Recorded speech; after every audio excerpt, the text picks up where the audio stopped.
So I want to start with a line from our research that just completely stopped me. It's this comparison that feels, well, it feels almost perfect for this part of the world. Let me guess. It involves beer. It involves beer. The source material claims that Czech football is exactly like Czech beer. Which is high praise. I mean, Czech beer is basically the gold standard. Right, that's what they're getting at. It's strong, it's rich, an honored guest across Europe. But here's the thing. Normally when we talk about football, we focus on the big leagues, the Champions League, the superstars. The finished product. Exactly. Today, we're not just looking at the polished bottle on the shelf. We're going to do a deep dive into the entire massive interconnected web of the whole Czech football ecosystem. And it's a web that goes so much deeper than most people think. We're going from the very top, the big three professional clubs, all the way down to a level they call the Forest League. I love that name. Prolesny Liga. It sounds like something out of a fantasy novel. It kind of is. I mean, we're talking about level 10, the absolute bottom. This is where the pitch might actually, border a forest, and if you kick the ball too far, you're literally searching for it in the trees. Okay, but before we get lost in the woods, the scale of this is what I can't get over. This is a country of what, 10 million people? Roughly, yeah, about the size of Michigan. And yet, in the 2022-23 season, the stats show 320 distinct leagues. And this is the number 4,071 teams. It's an incredible density. That's roughly one team for every 2,500 people, and that's including, babies and grandmothers. It just shows you how much the sport is part of the social fabric. And this isn't like the American model, which I think a lot of us are used to. It's not a closed shop. No, absolutely not. That's the core philosophy, the open system. There are no franchises. There's no safety net. So a team from that Forest League playing on a field next to a farm. Theoretically, yes. They can rise all the way up. If they get the license, get the funding, and keep winning, they can climb all 10 levels to the very top. Which means the opposite is also true. You can fall all the way down. And that fear of falling is a powerful, powerful motivator. Every season is an existential fight. Okay, so let's start at the top of that pyramid. The first Czech football league, the Chance Liga.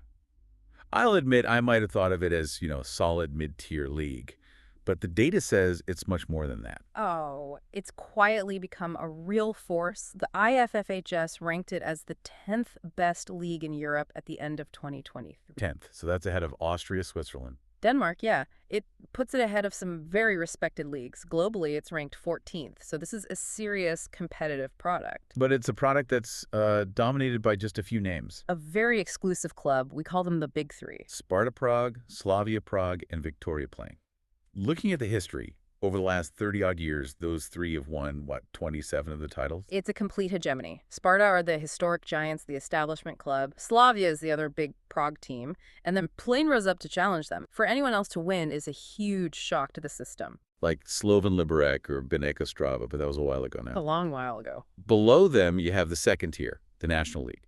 But then, once you drop below that, this is where the map starts to get really interesting.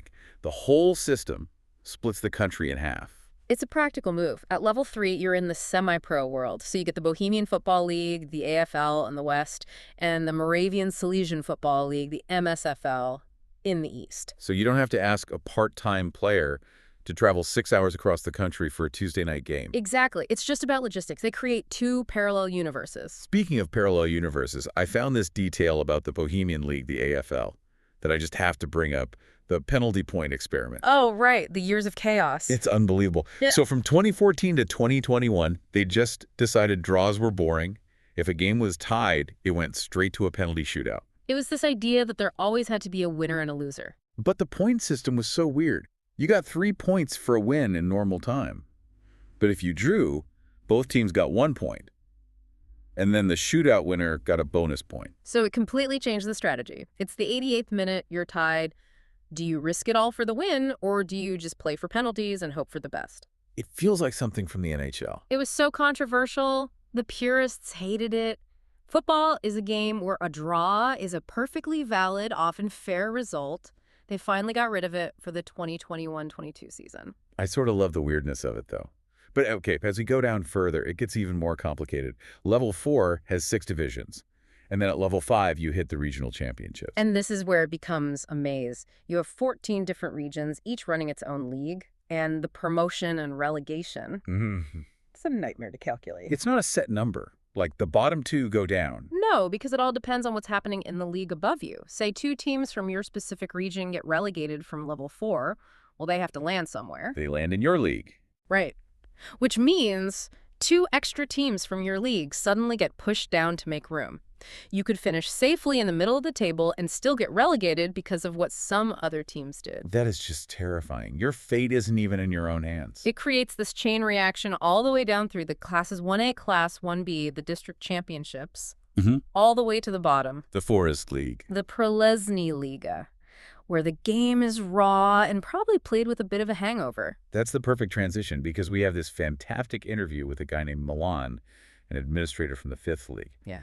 And my biggest takeaway, my assumption about amateur football was just completely wrong. How so? The money. Milan says that even in the 5th League, 5 tiers down players can make around €800 a month, plus bonuses. That's a lot for that level, isn't it? In a small town, €800 is a serious second income. It changes it from just a hobby. Where does that money come from? It's not TV rights. It's patronage. A local sugar daddy, basically.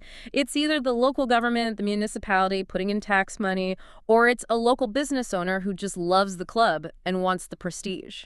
And Milan says the facilities are surprisingly good because of it. Main pitches, training fields, even artificial turf.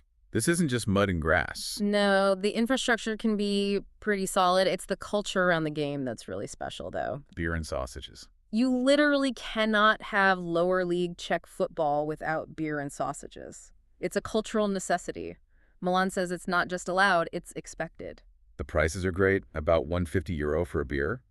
But the part that really got me was how the referees are paid. Yes, the bonus. The ref gets his official fee from the association, but the home club, they provide a little extra thank you, a free beer and a grilled sausage after the game. Just think about that for a second. You're the referee. It's the last minute. You have to make a 50-50 penalty call against the home team. And you know your post-game meal is on the line. It's bribery via delicious sausage. But Milan does point out a darker side to it all. The aggression towards refs is a real problem. It can get very heated. He mentioned a specific case near him where players actually attacked all 3 officials. When you mix that local passion with a bit of money and alcohol, it can boil over. And the fans are just as intense. It sounds like most people support one of the big 3, Sparta or Slavia, but their real love is for the local village club. But then you get these incredible exceptions. Did you see the part about Sigma Hodolany? The village ultras. I couldn't believe it. It's amazing. This is a team in the 6th League, level 6, and they have a full-on organized ultra group with pyrotechnics, choreographed displays. I'm just imagining guys setting off flares next to a field while a farmer on a tractor drives by in the background. It just proves that you don't need a giant stadium to have that deep tribal identity. People want to belong to something, even if it's the fight for the Olomouc District Championship. But Okay. this is where our whole deep dive pivots.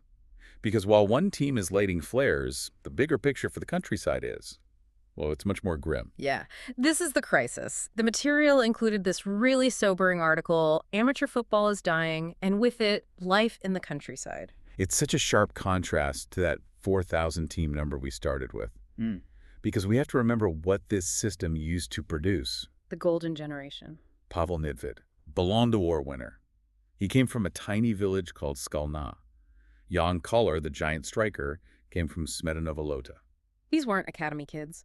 The sources paint this picture of boys just running out of school and kicking a ball in the street until dark. That was the talent factory. Now that factory's closing down. You see it everywhere. They call it the empty pitch syndrome. Right. Village teams can't get enough players for training. You have 4, maybe 6 guys show up. You can't even have a practice match. Is it just the old kids are on their phones argument? That's part of it, but it's more complex. It's competition from other sports. The big one is floorball. Floorball is huge in that part of the world. It's the football killer. It's indoors, it's warm, it's fast, it's cheap.